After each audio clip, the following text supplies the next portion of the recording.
नमस्कार मित्र, मी आता डाळिंब सोलापूरला प्लॉट नंबर 1मध्ये आहे. आता ह्याला आपण पहिलं पाणी देऊन जवळपास 1 महिना 2 दिवस झालेले आहेत. ह्याला बुडावर फूट आलेले आहे. फूट काढणं चालू आहे.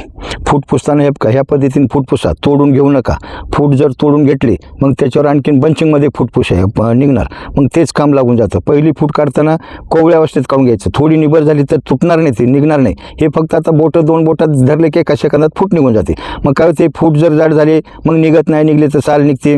मग कात्रीचा वापर करावा लागतो आणि मग कात्रीचा वापर केला मग तिथं बंचिंगमध्ये फूट तयार होते आणि ते कायमस्वरूपी बंच तयार होऊन जातो. तुमचा डाळिंब किती वर्ष आहे तितकी वर्ष, ते काय आपण खोडाला लगत किती कटिंग केलं तर ते होत नसते. बघा आपल्या फवारणी इतक्या इफेक्टिव्ह झालेल्या आहेत सगळ्या. एकदम तगडा प्लॉट आहे. तुम्हाला एक दाखवते बघा. तुम्हाला म्हटलं होतं जी छोटी नवती आहे, हे का छोट्या नवतीवर का कळी कशी निघणं चालू आहे. खूप हे बघा, छोट्या नवतीवर कळी. तुम्हाला म्हटलं होतं ना, हे फवारण्या फार अभ्यास करून शेड्यूल तयार केलेला आहे. हे बघा कळी, हे बघा सगळं फिमेल. आता ह्याला नर लागेल. आता नराच्या कळ्या निघतील. परागीकरणासाठी दोन्ही गोष्टी आवश्यक आहेत. पण बऱ्याच वेळेस काय होतं, नर जास्त होतो आणि मादीचं प्रमाण खूप कमी होतं. परंतु आपल्या फवारण्या इतके इफेक्टिव्ह असतात, ते मादी एकदम एक्सलंट निघणं चालू आहे. प्लॉट एक्सलंट आहे. त्याच तेच फुटीचा कार्यक्रम आहे, पण योगाने डोळ्यासमोर चौक्या दिसल्या त्यासाठी तुम्हाला ते दाखवून दिलं.